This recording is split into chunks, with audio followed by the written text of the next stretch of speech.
ಗವಿಗಂಗಾಧರೇಶ್ವರ ಸ್ವಾಮಿಯ ಆಶೀರ್ವಾದ ಪಡ್ಕೊಂಡೇ ಬಂದಿದ್ದೀನಿ. ನಾನು ಬಸವನಗುಡಿ ಸ್ಥಳೀಯವಾಗಿರೋದ್ರಿಂದ ನಾನು ಸಮಯಕ್ಕೆ ಸರಿಯಾಗಿ ಬಂದು ಸ್ವಾಮಿಯ ಆ ಒಂದು ಸೂರ್ಯನ ಕಿರಣಗಳು ಏನು ಸ್ಪರ್ಶ ಆಗ್ತದೆ ಅದನ್ನು ನೋಡುವಂಥ ದರ್ಶನ ಭಾಗ್ಯವನ್ನು ಸತತವಾಗಿ ಪಡ್ಕೊಂಡು ಬಂದಿದ್ದೀನಿ. ಹೋದ ವರ್ಷ ಕೂಡ ಆ ಸೂರ್ಯದೇವ ತುಂಬ ಚೆನ್ನಾಗಿ ಸ್ಪರ್ಶ ಮಾಡಿ ಈ ಒಂದು ಉತ್ತರಾಯಣಕ್ಕೆ ಪ್ರವೇಶ ಮಾಡ್ತಾ ಇರತಕ್ಕಂಥದ್ದನ್ನು ಕಣ್ತುಂಬಿಸ್ಕೊಂಡಿದ್ದೀವಿ.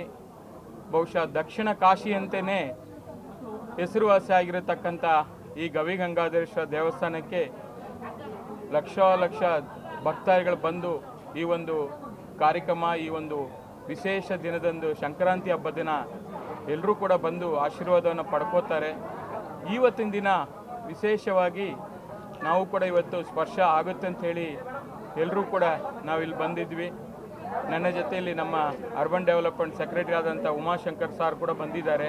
ಬಹುಶಃ ನಾವೆಲ್ಲ ಕೂಡ ಇದ್ವಿ. ಈ ಪ್ರಕೃತಿಯ ಒಂದು ವಿಚಾರದಲ್ಲಿ ಯಾರೂ ಕೂಡ ಏನೂ ಮಾಡೋಕ್ಕಾಗಲ್ಲ. ಇವತ್ತು ಮೋಡ ಸ್ವಲ್ಪ ಕಮ್ಮಿ ಇರೋದ್ರಿಂದ ಈ ಒಂದು ಸ್ಪರ್ಶ ಇವತ್ತು ಆಗಲಿಲ್ಲ. ಆದರೂ ಕೂಡ ಆ ಈಶ್ವರನ ಆಶೀರ್ವಾದವನ್ನು ಪಡ್ಕೊಂಡಿದ್ದೀವಿ. ಎಲ್ರಿಗೂ ಕೂಡ ಈ ಸಂಕ್ರಾಂತಿ ಹಬ್ಬದ ದಿವಸ ಆ ಸ್ವಾಮಿ ಒಳ್ಳೇದು ಮಾಡಲಿ, ಶುಭವಾಗಲಿ, ಸರ್ವೇ ಜನ ಸುಖಿನೋ ಭವಂತು ಅಂತ ಹೇಳ್ತಾ ಇವತ್ತು ನಾವು ಈ ಸ್ವಾಮಿಯಲ್ಲಿ ವಿಶೇಷ ಪ್ರಾರ್ಥನೆ ಮಾಡಿ ಬಂದಿರತಕ್ಕಂಥದ್ದು.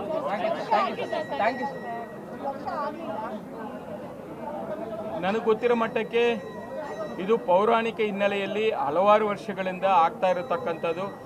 ಬಹುಶಃ ಈ ವರ್ಷ ಮತ್ತೆ ಈಗೇನು 22ನೇ ಇಶ್ಯೂಯಲ್ಲೂ ಕೂಡ ಇದೇ ಥರ ಆಗಿತ್ತು, ಮತ್ತು ಇವತ್ತು ಇದೇ ಥರ ಆಗಿದೆ. ಬಹುಶಃ ಮೋಡ ಥರ ಕಮ್ಮಿ ಇರೋದ್ರಿಂದ ಸೂರ್ಯನ ಕಿರಣಗಳಲ್ಲಿ ಸ್ಪರ್ಶ ಆಗಿಲ್ಲ. ಅದಕ್ಕೋಸ್ಕರ ಯಾರೂ ಕೂಡ ಏನು ಅನ್ಯತೆ ಭಾವಿಸ್ಕೊಳ್ಳೋದು ಬೇಡ. ಭಗವಂತನ ಆಶೀರ್ವಾದ ಎಲ್ರಿಗೂ ಕೂಡ ಇದೆ ಅಂತ ಹೇಳಿ ಈ ಸಂದರ್ಭದಲ್ಲಿ ಹೇಳಲಿಕ್ಕೆ ಬಯಸ್ತಾ ಇದ್ದೀನಿ. ಇವತ್ತಿನ ದಿನ ಭಾಳಷ್ಟು ಪುಣ್ಯಮಯ ದಿನ, ಅಪರೂಪವಾಗಿರುವಂಥ ದಿನ. ಯಾಕಂದರೆ ದಕ್ಷಿಣಾಯನದಿಂದ ಹಿಡಿದು ಮುಗಿಸಿ ಸೂರ್ಯ ಉತ್ತರಾಯಣಕ್ಕೆ ಪ್ರವೇಶ ಆಗ್ತಾ ಇದ್ದಾನೆ ಅಂತ ಒಂದು ಅದ್ಭುತವಾಗಿರುವಂಥ ಪವಿತ್ರ ದಿನ ಇವತ್ತು. ಮತ್ತು ವಿಶೇಷವಾಗಿರುವಂಥ ಈ ಗವಿಗಂಗಾಧರೇಶ್ವರ ಟೆಂಪಲ್ ಏನಿದೆಯಲ್ಲ, ಇದು ಸಾವಿರಾರು ವರ್ಷಗಳ ಹಿಂದೆ ಅನೇಕ ಋಷಿ ಮುನಿಗಳು ತಪಸ್ಸೆ ಮಾಡಿರುವಂಥ ಪವಿತ್ರವಾಗಿರುವಂಥ ಸ್ಥಳ ಇದು. ಹಾಗಾಗಿ ಪವಿತ್ರ ಕ್ಷೇತ್ರಕ್ಕೆ ಅನ್ಯಕ್ಷೇತ್ರೇ ಕೃತಂ ಪಾಪಂ ತೀರ್ಥಕ್ಷೇತ್ರೇ ವಿನಶ್ಯತಿ, ತೀರ್ಥಕ್ಷೇತ್ರೇ ಕೃತಂ ಪಾಪಂ ವಜ್ರಲೇಪ ಭವಿಷ್ಯತಿ ಅಂದ ಹಾಗೆ ಅನ್ಯ ಕ್ಷೇತ್ರದಲ್ಲಿ ಅಂದರೆ ಅನ್ಯ ಸ್ಥಳದಲ್ಲಿ ಮಾಡಿರುವಂಥ ಪಾಪಗಳು ತೀರ್ಥಕ್ಷೇತ್ರಕ್ಕೆ ಬಂದಾಗ ಆ ಪಾಪಗಳು ನಾಶವಾಗುತ್ತವೆ ಅನ್ನುವಂಥ ಮಾತಿದೆ. ಹಾಗಾಗಿ ಸೂರ್ಯನಾರಾಯಣ ಒಂದು ದರ್ಶನ ಮಾಡುವಂಥ ಒಂದು ಅದ್ಭುತ ಪ್ರಸಂಗ. ಆದರೆ ಮೋಡದ ಪ್ರಕೃತಿಯ ಕಾರಣ ಓಂಕಾರಂ ಬಿಂದುಯುಕ್ತಂ ನಿತ್ಯಂ ಧ್ಯಾಯಂತಿ ಯೋಗಿನಃ ಕಾಮದಂ ಮೋಕ್ಷದಂ ಚೈವ ಓಂಕಾರಾಯ ನಮೋ ನಮಃ. ಈ ಓಂಕಾರ ತತ್ವದಲ್ಲಿ ಎಷ್ಟು ವಿಶೇಷ ಇದೆ ಅಂದರೆ, ವಕಾರ ನಾಲ್ಗೆಯಿಂದ ಮಾತ್ರ ಹೇಳುವುದು. ಓಂ ಅಂತ ಸೇರಿಸಿದಾಗ ನಾಭಿಯಿಂದ ಬರುತ್ತೆ. ಆ ನಾಭಿಯಿಂದ ಬಂದಾಗಲೇ ಓಂಕಾರ ತತ್ವ. ಆ ಓಂಕಾರ ತತ್ವನೇ ಓಂ ನಮಃ ಶಿವಾಯ ಅಂತ ಈಶ್ವರನ ಮೇಲೆ ದಕ್ಷಿಣಾಯಣ ಉತ್ತರಾಯಣ ಪುಣ್ಯ ಪರ್ವಕಾಲದಲ್ಲಿ ಸೂರ್ಯ ಬಂದು ಈಶ್ವರನ ಪೂಜೆ ಮಾಡಿ ಅವನ ಅನುಜ್ಞೆಯನ್ನು ಪಡೆದು ತದನಂತರ ಉತ್ತರಾಯಣವನ್ನು ಪ್ರವೇಶ. 5:14 ದಕ್ಷಿಣಾಯಣೆ ಅಂತ ಸಂಕಲ್ಪ ಮಾಡ್ತೀವಿ. 5:19 ಉತ್ತರಾಯಣ ಅಂತ ಸಂಕಲ್ಪ ಮಾಡ್ತೀವಿ. ದಕ್ಷಿಣಾಯಣ ಪಥದಲ್ಲಿ 6 ತಿಂಗಳ ಕಾಲ ಸೂರ್ಯ ಚಂದ್ರರು ನಾವೇನು ಯಜ್ಞ ಯಾಗ ತಪಸ್ಸು ಪೂಜೆ ಫಲಗಳು ಯಾವ್ಯಾವ ನದಿ ಸ್ಥಾನಗಳು ಸಮುದ್ರ ಸ್ಥಾನಗಳು ದೇವತಾ ದರ್ಶನಗಳು ದಾನ ಧರ್ಮಗಳು ಈ ಎಲ್ಲ ಪುಣ್ಯ ಕಾರ್ಯವನ್ನು ನೋಡಿ ಅದನ್ನು ಉತ್ತರಾಯಣದಲ್ಲಿ ಪ್ರಸಾದ ಕೊಡುವಂಥ ವೈಶಿಷ್ಟ್ಯತೆ. ಅದನ್ನೇ ದಕ್ಷಿಣಾಯಣ ಉತ್ತರಾಯಣ ಅಂತ ಹೇಳೋದು. ಆ ಉತ್ತರಾಯಣ ಪ್ರವೇಶ ಮಾಡೋ ಸೂರ್ಯ ಭಗವಂತ ಸ್ವಾಮಿಯನ್ನು ದರ್ಶನ ಮಾಡಿ ಸೂರ್ಯ ಚಂದ್ರಾಗ್ನಿ ನೇತ್ರಾಗಿ ನಮಃ, ಈಶ್ವರನ ಒಂದು ಕಣ್ಣು ಸೂರ್ಯ, ಒಂದು ಕಣ್ಣು ಚಂದ್ರ, ಒಂದು ಕಣ್ಣು ಅಗ್ನಿ, ಅಂತಹ 3 ಕಣ್ಣುಳ್ಳ ಶಿವನನ್ನ ನಾವು ಇವತ್ತು ಉತ್ತರಾಯಣದ ದಿನ ನಾವೇನು ಮಾಡಿದ್ದೀವಿ ದಕ್ಷಿಣಾಯನದಲ್ಲಿ ಅದರ ಪ್ರಸಾದವನ್ನ ಸ್ವಾಮಿ ಉತ್ತರಾಯಣದಲ್ಲಿ ಕೊಡಬೇಕು. ಪ್ರಕೃತಿಯ ವಿಕೋಪದಿಂದ ಇವತ್ತು ಸ್ವಾಮಿ ಪೂಜೆ ಮಾಡಿದ್ದು ನಾವ್ಯಾರು ನೋಡೋಕ್ಕಾಗಲಿಲ್ಲ. ನಾವ್ಯಾರು ನೋಡೋಕ್ಕಾಗಲಿಲ್ಲ ಅಂದರೆ ಸ್ವಾಮಿಗೆ ಪೂಜೆ ಆಗಿದೆ, ಸ್ವಾಮಿ ಇಲ್ಲೇ ಇದ್ದಾನೆ. ಎಲ್ಲರಿಗೂ ದರ್ಶನದ ಭಾಗ್ಯವನ್ನು ಸ್ವಾಮಿ ಕೊಡ್ತಾನೆ. ಈಗ ಸಾಮಾನ್ಯವಾಗಿ ಲಾಟ್ರಿ ಒಳಗೆಲ್ಲೋ ಚೀಟಿ ದುಡ್ಡು ಹೊಡೀತು, ನಮ್ಮ ಕೈಗೆ ಬರಲ್ಲ. ಲಾಟ್ರಿ ನಮ್ಗೆ ಹೊಡೆದಿದೆ ಅಂತ ಗೊತ್ತಿಲ್ಲ.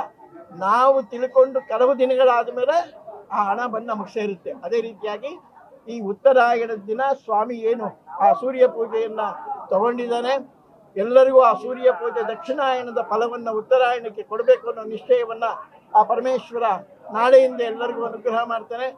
ಆದರೆ ಆ ಉತ್ತರಾಯಣ ದಕ್ಷಿಣಾಯನ ಪುಣ್ಯ ಪರ್ವಕಾಲದಲ್ಲಿ ಪೂಜೆ ಮಾಡಿದಂಥ ಸೂರ್ಯ ಭಗವಂತನನ್ನ ಇವತ್ತು ತಾವೇನು ಈಶ್ವರನನ್ನ ದರ್ಶನ ಮಾಡ್ತಿದ್ದೀರಾ, ಆ ಪೂರ್ವ ಪುಣ್ಯ ಪೂರ್ತಿ ಎಲ್ಲರಿಗೂ ದೊರಕಲಿ ಅಂತೇಳಿ ನಾನು ಮತ್ತೊಮ್ಮೆ ಸ್ವಾಮಿ ಹತ್ರ ಪ್ರಾರ್ಥನೆ ಮಾಡ್ತೀನಿ. ಅಲ್ಲ ಸ್ವಾಮಿಗಳೇ, 2020-21 ಅವಧಿಯಲ್ಲಿ ಇದೇ ರೀತಿಯ ಒಂದು ಭವಿಷ್ಯ ನೋಡ್ತಿದ್ರಿ, ಕೇಟಗಾಲ ಬರ್ಬೋದೇನು ಅಂತ ಅದೆಲ್ಲ ಕೂಡ ನೀವು ಹೇಳಿದಂಗೆ ಸತ್ಯ ಕೂಡ ಆಯ್ತು. ಈಗ ಪ್ರವೇಶ ಆಗಿರುವಂತದಕ್ಕೆ ಕಾರಣ ಏನು? ಜೊತೆಗೆ ಸೂರ್ಯ ಬಂದು ಪ್ರವೇಶ ಮಾಡ್ಕೊಂಡು ಹೋಗಿದಾರ ಹೇಗೆ? ಖಂಡಿತವಾಗ್ಲೂ ಸೂರ್ಯ ಬಂದಿದ್ದಾನೆ, ಪ್ರವೇಶ ಮಾಡಿದ್ದಾನೆ. ಈಗ ಉದಾಹರಣೆಯಾಗಿ ನಾವು ಮೈ ಹುಷಾರಿಲ್ಲ ಅಂತ ಒಂದು ಹಾಸ್ಪಿಟ್ಲಲ್ಲಿ ಅಡ್ಮಿಟ್ ಮಾಡ್ತೀವಿ. ಡಾಕ್ಟ್ರು ನೋಡಿದ ತಕ್ಷಣ ಹೇಳ್ತಾರೆ ಏನೋ ಯೋಚನೆ ಮಾಡೋ ಸ್ಥಿತಿಲಿದೆ, ಯಾಕೆಂದ್ರೆ ಅವನು ಉಳಿಯಲ್ಲ ಅಂತ ಗೊತ್ತಾಗುತ್ತೆ. ಏನು ಯೋಚನೆ ಮಾಡಬೇಡಿ, ಎಲ್ಲ ದೇವ್ರ ಪ್ರಾರ್ಥನೆ ಮಾಡಿ ಒಳ್ಳೇದಾಗುತ್ತೆ ಅಂತ. ಅವ್ರೇನು ಔಷಧಿ ಕೊಡ್ತಾರೆ, ಯಾವ ಔಷಧಿ ಕೊಡಬೇಕು ಅನ್ನೋದು ಡಾಕ್ಟ್ರಿಗೆ ಗೊತ್ತಿರುತ್ತೆ ಹೊರತು ನಮಗೆ ಗೊತ್ತಿರಲ್ಲ. ಅದೇ ರೀತಿಯಾಗಿ ಈಶ್ವರನ್ ಏನು ಇವತ್ತು ಪೂಜೆ ಆಗಿದೆ, ಸೂರ್ಯನ ಪೂಜೆ ಏನು ಮಾಡಿದ್ದಾನೆ ಅಂತ ನಿತ್ಯ ನಾವು ಸ್ವಾಮಿನ ಅಭಿಷೇಕ ಮಾಡೋರಿಗೆ ಆ ಮೂಲ ನಮಗೆ ಗೊತ್ತಿರುತ್ತೆ. ಆ ಒಂದು ಉದ್ದೇಶದಿಂದ ಹೇಳ್ತಾ ಇದ್ದೀನಿ, ಸೂರ್ಯನ ಪೂಜೆ ನಡೆದಿದೆ, ಈಶ್ವರನ ಅನುಗ್ರಹ ನಾಳೆಯಿಂದ ಎಲ್ಲರಿಗೂ ಸಿಗುತ್ತೆ. ಅಂದ್ರೆ ಈ ವರ್ಷದಲ್ಲಿ ಸೂರ್ಯ ಶಿವಲಿಂಗದ ಮೇಲೆ ಎಷ್ಟು ಹೊತ್ತು ಕಾಲ ನಿಂತಿದ್ದ ಅದು ನಮಗೆ ಕಾಣಿಸ್ತಿಲ್ಲ. ಅದು ಪ್ರಕೃತಿಯ ವಿಕೋಪದಿಂದ. ಆದ್ರಿಂದ ಆ ಪ್ರಕೃತಿಯ ವಿಕೋಪವೂ ಇನ್ಮೇಲೆ ಬರೋದು ಬೇಡ. 21ರಲ್ಲಿ ಇದೇ ರೀತಿಯಾಗಿ ಮಳೆ ಬಂದು ನಿಂತೋಯ್ತು. ಆದರೆ ಅದಕ್ಕೆ ಮುಂಚೆ ಒಂದು ವರ್ಷದಲ್ಲಿ ಮಳೆ 4:15ವರೆಗೂ ಬಂದು 4:15ಗೆ ಮಳೆ ನಿಂತು 5 ಗಂಟೆ 10 ನಿಮಿಷಕ್ಕೆ ಸೂರ್ಯ ಬಂದು ಸ್ವಾಮಿ ದರ್ಶನ ಮಾಡಿ ಪೂಜೆ ಮಾಡಿ 5:19ಕ್ಕೆ ಮಳೆ ಶುರುವಾಗೋಯ್ತು. ಹಾಗೆ ಇವತ್ತು ನಾನು ಆ ಭಾವನೆಯಲ್ಲೇ ಇರ್ಬೋದು ಅಂದ್ಕೊಂಡಿದ್ರೆ, ಆದರೆ ಪ್ರಕೃತಿಯ ವಿಕೋಪದಿಂದ ಇವತ್ತು ಸ್ವಾಮಿ ಯಾರಿಗೂ ನಿಮಗೆ ದರ್ಶನ ಕೊಡಲಿಲ್ಲ, ಸೂರ್ಯ ಪೂಜೆ ಅಷ್ಟೇ ಹೊರತು. ಬಟ್ ಸೂರ್ಯ ಭಗವಂತ ಈಶ್ವರನ ಪೂಜೆ ಮಾಡಿದ್ದಾನೆ, ಅವನ ಅನುಗ್ರಹದಿಂದ ಎಲ್ಲ ನಡೆದಿದೆ. ಅವನ ಅನುಗ್ರಹ ಇದ್ದರೆ ಒಂದು ಉರುಕಡ್ಡಿನೂ ಆಡಲ್ಲ ಅಂತ ನಾವು ಗಾದೆ ಹೇಳ್ತೀವಿ. ಹಾಗೆ ಇವತ್ತು ಸೂರ್ಯನ ಪೂಜೆ ಈಶ್ವರನಿಗೆ ನಡೆದಿದೆ. ಆ ಅನುಗ್ರಹದಿಂದ ಈಶ್ವರ ಎಲ್ಲರಿಗೂ ಅನುಕೂಲ ಮಾಡಲಿ. ಈ ದೇಶ ಈ ವರ್ಷ ಏನು ನಮಗೆ ಸುಭಿಕ್ಷವಾಗಿ ಮಳೆ ಬೆಳೆ ಎಲ್ಲ ಆಗಿದೆಯೋ, ಎಲ್ಲ ರೈತರೆಲ್ಲ ಏನು ಸಂತೋಷವಾಗಿದ್ದಾರೋ, ನಾವು ಸ್ವಲ್ಪ ತೊಳಲಾಟದಲ್ಲಿದ್ದೀವಿ. ಆ ನಮ್ಮ ತೊಳಲಾಟವು ಬೇಡ ಅಂತೇಳಿ ಸ್ವಾಮಿಯನ್ನು ಪ್ರಾರ್ಥನೆ ಮಾಡಿ ಈ ಒಂದು ಹೊಸ ವರ್ಷ ವಿಶೇಷವಾಗಿ ನಾಳೆ ಯುಗಾದಿಯಿಂದ ಅಂತೇಳಿ ಮತ್ತೊಮ್ಮೆ ಸ್ವಾಮಿಯಲ್ಲಿ ವರ್ಷದ ಭವಿಷ್ಯ ಹೇಗಿರುತ್ತೆ? ಭವಿಷ್ಯ ಸೂರ್ಯನ ಯಾಕಂದ್ರೆ ಲಿಂಗದ ಮೇಲೆ ಎಷ್ಟು ನಿಮಿಷಗಳ ಕಾಲ ಸೂರ್ಯ ಇರ್ತಾನೆ ಅದ್ರ ಮೇಲೆ ನಾವು ಕೌಂಟ್ ಮಾಡ್ತೀವಿ. ಯಾಕಂದ್ರೆ ನನಗೆ ಕಾಣಿಸ್ತಿಲ್ವಲ್ಲ, ಎಲ್ಲರಿಗೂ ಯಾರಿಗೂ ಕಾಣಿಸ್ತಿದ್ದ ವಿಷಯ. ಆದ ಕಾರಣದಿಂದ ಸೂರ್ಯ ಎಲ್ಲರಿಗೂ ಈಶ್ವರನ ಪೂಜೆ ಮಾಡಿರೋದ್ರಿಂದ ಎಲ್ಲರಿಗೂ ತೃಪ್ತಿಯನ್ನು ಕೊಡಲಿ, ದೇಶ ಸುಭಿಕ್ಷವಾಗಿರ್ಲಿ. ಅಲ್ಲ ಭವಿಷ್ಯ ಏನು ಸೂಚ್ಯ ಏನಿದೆ? ಅಲ್ಲ, ಅಂತಹ ಭಯ ಯಾವುದೂ ಇಲ್ಲ. ಯಾಕೆಂದ್ರೆ ಮಧ್ಯಾಹ್ನ 2 ಗಂಟೆವರೆಗೂ ಬೆಳಕಿತ್ತು, ಬಿಸಿಲಿತ್ತು. ಈಗಿಲ್ಲ. ಅದು ಪ್ರಕೃತಿಯ ವಿಕೋಪ. ಪ್ರಕೃತಿನ ನಾವು ದೂಷಿಸಕ್ಕಾಗಲ್ಲ. ಯಾಕಂದ್ರೆ ಸೂರ್ಯದಿಂದ ವಿಜಯ ಪ್ರಕೃತಿಯಲ್ಲಿ ಇರೋದು. ಆದ ಕಾರಣದಿಂದ ಯಾವ ವಿಧವಾದ ತೊಂದರೆಯೂ ಇರೋದಿಲ್ಲ. ಏನಪ್ಪಾ ಅಂದ್ರೆ ಏನಿದ ಕಾರಣ, ಸ್ವಲ್ಪ ಜಲದ ತೊಂದರೆಗಳು ಅಲ್ಲಲ್ಲಿ ನಡೆಯುತ್ತೆ. ಯಾಕಂದ್ರೆ ಪುಷ್ಪವೃಷ್ಟಿ ಆಗ್ತಾ ಇದೆ, ಜಲವೃಷ್ಟಿ ಆಗ್ತಾ ಇರೋದ್ರಿಂದ ಜಲದ ಸಂಕಟಗಳು ಅಲ್ಲಲ್ಲಿ ನಡೆಯುತ್ತೆ ಅಂತ ಈ ಒಂದು ಸಮಯದಲ್ಲಿ ನಾನು ಹೇಳ್ತೀನಿ. ಎಷ್ಟು ಸರಿ ಈ ರೀತಿ ಆಗಿರ್ಬೋದು? ಇದು 2ನೇ ಸರಿ. ಯಾವಾಗ? ನಾನು 70 ವರ್ಷದ ಅನುಭವದಲ್ಲಿ ಯಾವಾಗ ಆಗಿತ್ತು? 21ರಲ್ಲಿ ಒಂದ್ಸರಿ ಇದೇ ರೀತಿ ಆಗಿತ್ತು, ಇವತ್ತಿಗಾಗಿದೆ. ಒಂದು ವರ್ಷದಲ್ಲಿ ಅಲ್ಲ, ಮಧ್ಯದಲ್ಲಿ ಒಂದು ವರ್ಷದಲ್ಲಿ ಮಳೆ ಸಾಯಂಕಾಲ 4:15ವರೆಗೂ ಭಯಂಕರವಾದ ಮಳೆ. ಬಟ್ ಅವಾಗ ನಿಮ್ಗೆ ಇಷ್ಟೊಂದು ಮೀಡಿಯಾ ಇರಲಿಲ್ಲ, ಒಂದು 3-4 ಇತ್ತು. ದೀಕ್ಷಿತರೆ ಮಳೆ ಬರಲಿಲ್ಲ, ಸೂರ್ಯ ಬರಲ್ಲ, ಖಂಡಿತ ಸೂರ್ಯ ಬರ್ತಾನೆ, ತನ್ನ ಪೂಜೆಯನ್ನು ಮಾಡ್ತಾನೆ ಅಂತ ಒಂದು ಆಶ್ವಾಸನೆ ಕೊಟ್ಟಿದ್ದೆ. ಅದೇ ರೀತಿಯಾಗಿ 5 ಗಂಟೆ 5 ನಿಮಿಷಕ್ಕೆ ಮಳೆ ನಿಂತು, ಆಮೇಲೆ ಸೂರ್ಯ ಬಂದ, ಸ್ವಾಮಿ ಪೂಜೆ ಮಾಡ್ದ, 5:25ಕ್ಕೆ ಮಳೆ ಶುರುವಾದ. ಆ ರೀತಿ ದರ್ಶನ ಮಾಡದೇ ಇರೋ ಕಾರಣಕ್ಕೆ ಮುಂದಿನ ವರ್ಷ, ಆಗಿನ ವರ್ಷ ಏನಾಗಿತ್ತು, ಈಗ ಮುಂದಿನ ವರ್ಷ ಭಕ್ತರು ಒಂದು ಸಾಮಾನ್ಯವಾಗಿ ಕೋವಿಡ್ ಸಂದರ್ಭದಲ್ಲಿ ಕೂಡ ನಾನು ಆ ವಿಷಯವನ್ನು ಹೇಳಿದ್ದೆ. ಈ ವರ್ಷ ಏನೋ ಒಂದು ಅನಾಹುತಗಳು ನಡೆಯುತ್ತೆ, ಬಹಳಷ್ಟು ಪ್ರಾಣ ಸಂಕಟಗಳಾಗುತ್ತೆ ಅಂತ ನಾನು ಆ ವಿಷಯವನ್ನು ಹೇಳಿದ್ದೆ. ಅದೇ ರೀತಿ ಬಹಳಷ್ಟು ಈ ವರ್ಷ ಹೇಗಿರುತ್ತೆ? ಬೆಳಗಿಂದಲೂ ಕೂಡ ನಿಮ್ಗೆ ಒಂದು ಸೂಚನೆ ಇರುತ್ತೆ, ಬರುತ್ತೋ ಅಥವಾ ಸೂರ್ಯ ರಶ್ಮಿ ಆಗತ್ತೆ ಅನ್ನೋದು ಒಂದು ಅನುಮಾನ ಕೂಡ ಇರುತ್ತೆ. ಈ ಎಲ್ಲಾ ಒಂದು ಆಗು ಹೋಗುಗಳನ್ನ ನೋಡಿದ್ರೆ ರಾಜ್ಯದಲ್ಲಿ ನಾಯಕತ್ವ ಏನಾದ್ರು ಬದಲಾವಣೆ ಆಗ್ತದೆ? ದಯಮಾಡಿ ರಾಜಕೀಯವನ್ನು ಕೇಳಬೇಡಿ. ಯಾಕಂದ್ರೆ ನಾನು ಶಿವನ ಪೂಜೆ ಮಾಡೋದ್ರಿಂದ ರಾಜಕೀಯ ಬೇಡ. ರಾಜಕೀಯದಲ್ಲಿ ನಾವೀಗ ನೋವುಗಳನ್ನ ಅನುಭವಿಸ್ತಾ ಇದ್ದೀವಿ. ಆ ನೋವುಗಳನ್ನೆಲ್ಲ ದೂರ ಮಾಡಪ್ಪ ಅಂತ ಸ್ವಾಮಿಯನ್ನು ಕೇಳೋಣ ಹೊರತು ರಾಜಕೀಯದ ಪ್ರಶಂಸೆ ನನ್ನ ಹತ್ರ ದಯವಿಟ್ಟು ಯಾರು ಮಾಡಿ. ಈಶ್ವರನ ಬಗ್ಗೆ ಕೇಳಿ, ಧರ್ಮದ ಬಗ್ಗೆ ಕೇಳಿ, ಯಾವ ರೀತಿಯ ತೊಂದರೆಯೂ ಈ ವರ್ಷ ಆಗುದಿಲ್ಲ.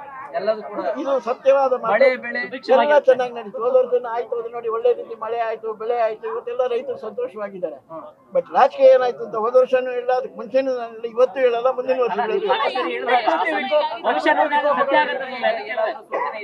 ಪ್ರಕೃತಿ ವಿಕೋಪಗಳು ಅಂದ್ರೆ ಸೂರ್ಯ ಚಂದ್ರ ಅಗ್ನಿ ನೇತ್ರ ಅಂತ ನಾನು ಏನ್ ಹೇಳಿದ್ದೀನಿ.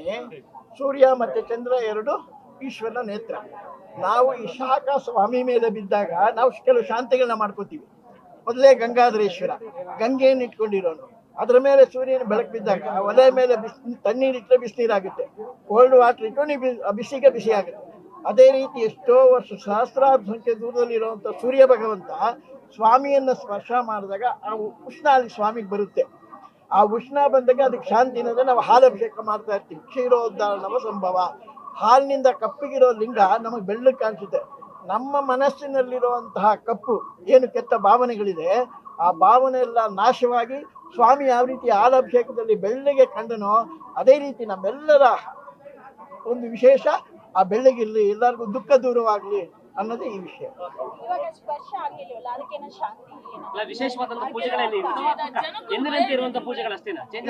ಇವತ್ತು ಧನುರ್ಮಾಸದ ಪೂಜೆ ಮುಗೀತು, ನಾಳೆಯಿಂದ ಸೂರ್ಯ ಉದಯ ಆದ್ಮೇಲೆ ಅಭಿಷೇಕ ಪೂಜೆಗಳು ಮಾಡ್ತೀವಿ. ಆದರೂ ಒಂದು ಶಾಂತಿ ನಾಳೆ ಮಾಡ್ಕೊತೀವಿ. ನಾವು 22 ವರ್ಷದಿಂದ. ನಿಮ್ಗೆ ಗೊತ್ತಿರ್ಬೋದು ದೇವಸ್ಥಾನದ ಇತಿಹಾಸ. ಪ್ರತಿ ವರ್ಷ ಕೂಡ ದೇವ್ರಿಗೆ ಏನು ಸೂರ್ಯ ಕಿರಣಗಳು ಈ ಬಾರಿ ಬಿದ್ದಿಲ್ಲ, ಇದ್ರ ಬಗ್ಗೆ ಏನು ಹೇಳ್ತೀರಾ? ದೇವ್ರ ಲೀಲೆ ನಾವೇನು ಹೇಳೋಕ್ಕಾಗಲ್ಲ. ಆದರೆ ನಮಗೆ ದೇವ್ರ ಮೇಲೆ ಭಕ್ತಿ ಇದೆ. ನಾವು ಪ್ರತಿ ವರ್ಷ ಬರ್ತೀವಿ, ಪ್ರತಿ ಸೋಮವಾರ ಬರ್ತೀವಿ. ನಮ್ಮ ಕೈಲಾದ ದೇವ್ರ ನಾಮ ಹೇಳ್ಬಿಟ್ಟು ಪ್ರಾರ್ಥನೆ ಮಾಡ್ಕೊಂಡು ಹೋಗ್ತೀವಿ. ದೇವರಿಂದ ಎಲ್ಲರಿಗೂ ಒಳ್ಳೆಯದೇ ಆಗಿದೆ. ಅದೇ ನಮಗೊಂದು ಮನಸ್ಸು ತೃಪ್ತಿ ಇದೆ ಅಷ್ಟೇ. ಈ ಬಾರಿ ಹಿಂದೆ ಕೂಡ ಇತಿಹಾಸದಲ್ಲಿ ಏನು ಸೂರ್ಯ ಸ್ಪರ್ಶ ಆಗದೆ ಇದ್ದಾಗ ಒಂದಿಷ್ಟು ಅಹಿತಕರ ಘಟನೆಗಳು ನಡೆದಿತ್ತು, ಸಾವು ನೋವು ಆಗಿತ್ತು. ಈ ಬಗ್ಗೆ ಈ ಬಾರಿ ಕೂಡ ನಿಮ್ಗೆ ಏನಾದರೂ ಭಯ ಕಾಡ್ತಾ ಇದೆಯಾ, ಹೇಗೆ? ಇಲ್ಲ, ದೇವರಿದ್ದಾನೆ ಕಾಪಾಡ್ತಾನೆ ಅನ್ನೋ ನಂಬಿಕೆ ಇದೆ. ದೇವ್ರು ಎಲ್ಲರನ್ನೂ ಕಾಪಾಡ್ತಾರೆ ಅನ್ನೋ ಭರವಸೆ ಮೇಲೆ ಬದುಕ್ತಾ ಇದ್ದೀವಿ ಅಷ್ಟೇ. ಏನಿಲ್ಲ, ನಾನು ಬೆಳಗ್ಗೆ ಸಂಜೆ 2 ಟೈಮು ಬರ್ತೀನಿ. ತುಂಬ ಭಕ್ತಿ ಇದು ಎಲ್ಲ ದೇವ್ರನ್ನ ನಾವು ನಂಬಿದ್ದೀವಿ, ಹಾಗೆ ನಾವು ಭಕ್ತಿಯಿಂದನೇ ಇದ್ದೀವಿ. ಅಂದರೆ ತುಂಬ ಒಳ್ಳೆಯದಿದೆ, ಏನಿಲ್ಲ. ದೇವ್ರ ಮೇಲೆ ನಂಬಿಕೆ ಇದ್ದವ್ರಿಗೆ ಏನು ಭಯ ಇಲ್ಲ. ಇದೇ ಫಸ್ಟ್ ಮೊದಲನೇ ವರ್ಷ. ಒಂದು 3 ವರ್ಷದಿಂದ ಬರ್ತಾ ಇದ್ದೀವಿ. ಎಲ್ಲ ದೇವ್ರಿಗೆ ಬಿಟ್ಟಿದ್ದು, ಅವ್ರು ಹೆಂಗೆ ನಡೆಸ್ತಾರೆ ಹಂಗೆ ಎಲ್ಲ ಅವ್ರ ಕೈಯಲ್ಲಿರುತ್ತೆ. ಒಳ್ಳೇದಾದ್ರೆ ಆಗುತ್ತೆ, ಮನುಷ್ಯ ಒಳ್ಳೇದು ಮಾಡ್ಕೊತಂದ್ರೆ ಒಳ್ಳೇದಾಗತ್ತೆ, ಒಳ್ಳೇದಾಗತ್ತೆ ಅಂತ ಆಶಿಸೋಣ. ನಮಸ್ತೆ ಮೇಡಮ್. ಏನು ಮೇಡಮ್? ಎಷ್ಟು ವರ್ಷದಿಂದ ದೇವಸ್ಥಾನಕ್ಕೆ ಬರ್ತಾ ಇದ್ದೀರಾ? ಇಲ್ಲ, ನಾವು ಆ್ಯಕ್ಚುಲಿ ಇದು 2ನೇ ಯಾವಾಗ ಭಾಳ ವರ್ಷ ಆಗಿದ್ದು ಬಂದು ಇವತ್ತು ನಾನು ಬರ್ತಾ ಇದ್ದೀನಿ. ಈ ಬಾರಿ ಸೂರ್ಯ ಸ್ಪರ್ಶ ಆಗಿಲ್ಲ, ಇದ್ರ ಬಗ್ಗೆ ಏನು ಹೇಳಕ್ಕೆ ಇಷ್ಟಪಡ್ತೀರಾ? ಅಲ್ಲ, ಅದು ನಮ್ಮ ಇಚ್ಛೆ ಅಥವಾ ಬೇರೆ ಇಚ್ಛೆ ಅಲ್ಲ, ಅದು ಪ್ರಕೃತಿ ಅಲ್ವೇ. ಇತಿಹಾಸದಲ್ಲಿ ಮೊದಲು ಕೂಡ ಸೂರ್ಯ ಸ್ಪರ್ಶ ಆಗಿರಲಿಲ್ಲ, ಆಗ ಒಂದಿಷ್ಟು ಅಹಿತಕರ ಘಟನೆಗಳು ನಡೆದಿತ್ತು, ಸಾವು ನೋವಾಗಿತ್ತು. ಈ ಬಾರಿ ಕೂಡ ಸೂರ್ಯ ಸ್ಪರ್ಶ ಆಗಿಲ್ಲ, ಇದ್ರ ಬಗ್ಗೆ ಏನು ಹೇಳ್ತೀರಾ? ಏನಾದರೂ ಭಯಭೀತಿ ಇದೆಯಾ, ಹೇಗೆ? ಅದು ಆ ಥರದ್ದೆಲ್ಲ ಏನಿಲ್ಲ, ಅದೆಲ್ಲ ದೈವ ಇಚ್ಛೆ ಅಲ್ವಾ. ಅದೇನು ನಡೆಯುತ್ತೆ, ಅದೇನು ನಡೆಸ್ತದೆ, ಅದೇ ಥರ ನಾವು ನಡ್ಕೊಂಡು ಹೋಗ್ಬೇಕಷ್ಟೆ. ದೇವ್ರ ಮುಂದೆ ನಾವು ಯಾವ ಮಾನವ ಜನ್ಮದ ಏನಲ್ಲ. ಓಕೆ, ಇದು ಯಾವಾಗ 10 ವರ್ಷ ನಾನು ಬರ್ತಾ ಇದ್ದೆ. ಏನೋ ಕ್ಲೌಡ್ ಇರೋದ್ರಿಂದ ಇವತ್ತು sunlight has not come, but that's why people are feel very bad. ಈ ಹಿಂದೆ ಕೂಡ ಈ ರೀತಿಯಾಗಿ ಆಗಿತ್ತು, ಸೂರ್ಯದ ಏನು ಸ್ಪರ್ಶ ಆಗಿರಲಿಲ್ಲ, ಆಗ ಒಂದಿಷ್ಟು ಅಹಿತಕರ ಘಟನೆಗಳು ಸಂಭವಿಸಿತು. ಅಫ್ಕೋರ್ಸ್ ಈ ಬಾರಿ ಕೂಡ ಆಗಿಲ್ಲ, ಇದ್ರ ಬಗ್ಗೆ ಏನಾದರೂ ಭಯ ಇದೆಯಾ, ಹೇಗೆ? ಅಂದರೆ ಇದಂದರೆ ಮಾನ್ಸೂನಲ್ಲಿ ನಾವು ಪ್ರಕೃತಿನಲ್ಲಿ ನಾವೇನು ಮಾಡೋಕ್ಕಾಗಲ್ಲ, ನಾವೇ ಅಡ್ಜಸ್ಟ್ ಮಾಡ್ಕೊಂಡು ಹೋಗಬೇಕು. ಸೊ ಅದರಿಂದ ಏನು ಮಾಡೋಕ್ಕಾಗಲ್ಲ. ನಾವು ಯಾವತ್ತೂ ಒಂದೇ ಥರ ಇರೋದಿಲ್ಲ, ಜೀವನನೇ ಆಗಲಿ ಪ್ರಕೃತಿನೇ ಆಗಲಿ, ಆ ಥರ ನಾವು ಅಡ್ಜಸ್ಟ್ ಮಾಡ್ಕೊಂಡು ಹೋಗಬೇಕು ಅಷ್ಟೇ. ಇದೇ ಫಸ್ಟ್ ವರ್ಷ. ದೇವಸ್ಥಾನದ ಇತಿಹಾಸ ಗೊತ್ತಿರ್ಬೋದು, ಸಾಕಷ್ಟು ವರ್ಷಗಳಿಂದ ದೇವರಿಗೆ ಏನು ಮಕರ ಸಂಕ್ರಾಂತಿ ಎಂದು ಸೂರ್ಯ ಸ್ಪರ್ಶ ಆಗೋದು ಏನು ಪದ್ಧತಿ, ಆದರೆ ಈ ವರ್ಷ ಕೂಡ ಆಗಿಲ್ಲ. ಇದ್ರ ಬಗ್ಗೆ ಏನು ಹೇಳಕ್ಕೆ ಇಷ್ಟಪಡ್ತೀರಾ? ಇಲ್ಲ ಮೇಡಮ್, ಎಲ್ಲಿ ವಾತಾವರಣ ಈ ಥರ ಇದೆಯಲ್ಲ, ಮೋಡ ಇದರಿಂದ ಇಲ್ಲ. ಸೊ ಆಲ್ಮೋಸ್ಟ್ ಬೆಳಿಗ್ಗೆನೇ ಆಗ್ತಿತ್ತು, ಈ ಸರಿ ಸಂಜೆ ಅಂದರೂ ಸಂಜೆನೂ ಇಲ್ಲ. ಭಗವಂತನ ಇಚ್ಛೆ, ಅದು ನಮ್ಮ ಇಚ್ಛೆ ಇಲ್ಲ ಸ್ವಾಮಿ. ಇದಕ್ಕಿಂತ ಮೊದಲು ಕೂಡ ಇತಿಹಾಸದಲ್ಲಿ ಒಂದು ಬಾರಿ ಆಗಿರಲಿಲ್ಲ, ಆಗ ಒಂದಿಷ್ಟು ಅಹಿತಕರ ಘಟನೆಗಳು ನಡೆದಿತ್ತು. ಇದ್ರ ಬಗ್ಗೆ ಏನಾದರೂ ಹೇಳಕ್ಕೆ ಇಷ್ಟಪಡ್ತೀರಾ? ಅದು ಅವ್ರಿಗೆ ಭಗವಂತನ ಇಚ್ಛೆ, ನಮ್ಮ ಇಚ್ಛೆ ಏನಿಲ್ಲಲ್ವಾ. ಅದು ಅವ್ನು ಭಗವಂತನಿಂದ ನಡೆದಿರ್ಬೋದು, ಅದು ನಮ್ಮ ಕಣ್ಣು ಕಾಣಿಸ್ತಿರಲ್ಲ ಅಷ್ಟೇ. ಅಂತಂದರೆ ಸೂರ್ಯ ಸ್ಪರ್ಶ ಆಗಿರ್ಬೋದು, ಆದರೆ ನಮ್ಮ ಕಣ್ಣಿಗೆ ಕಾಣಿಸಿರಲ್ಲ ಅಷ್ಟೇ. ಭಗವಂತನ ಇಚ್ಛೆ, ನಮ್ಮ ಇಚ್ಛೆ ಏನಿಲ್ಲ. ನಮ್ಮ ಕಣ್ಣು ಕಾಣಿಸ್ತಿರ್ಬೋದು, ಭಗವಂತ ಕಾಣಿಸುತ್ತೆ ಜನ. First time, last time miss ಆಗಿತ್ತು. ಸೊ ಈ ಸರಿ ಲಕ್ಕಿ, ಬಟ್ ಸನ್ರೈಸ್ ಇಲ್ಲ, ಸೊ ಮಿಸ್ಸಿಂಗ್. ದರ್ಶನ ಮಾಡೋಂಥ ಪುಣ್ಯ ದಿನ ಮಕರ ಸಂಕ್ರಾಂತಿ ಅಂತ ಬಂದಿದೆ. ಪ್ರತಿ ವರ್ಷ ಕೂಡ ಸೂರ್ಯರಶ್ಮಿ ಬೀಳ್ತಾ ಇತ್ತು, ಆದರೆ ಈ ವರ್ಷ ಬೀಳಿಲ್ಲ. ಅದೇ ಮೋಡ ಆಗಿದೆ ಅನ್ಸುತ್ತೆ ಮೇಡಮ್, ಏನು ಕ್ಲೌಡ್ ಆಗಿದೆ, ಅದಕ್ಕೆ ಬಿದ್ದಿಲ್ಲ. ಈ ಹಿಂದೆ ಕೂಡ ಸೂರ್ಯರಶ್ಮಿ ಬೀಳ್ತಾ ಇದ್ದಾಗ ಒಂದಿಷ್ಟು ಅಹಿತಕರ ಘಟನೆಗಳು ನಡೆದಿತ್ತು. ಇದ್ರ ಬಗ್ಗೆ ಏನಾದರೂ? ಇಲ್ಲ ನನಗೆ ಇಲ್ಲ ಗೊತ್ತಿಲ್ಲ ಇವಾಗ 3rd ಟೈಮ್ ಮೇಡಮ್ ಬರ್ತಿರೋದು. ಹೇಗೆ ಅನಿಸ್ತಾ ಇದೆ ಮಕರ ಸಂಕ್ರಾಂತಿಗೆ? ತುಂಬ ರಶ್ ಇದೆ, ಆದರೂ ದೇವ್ರ ದರ್ಶನ ಮಾಡೋಕ್ಕೆ ಬಂದಿದ್ದೆ.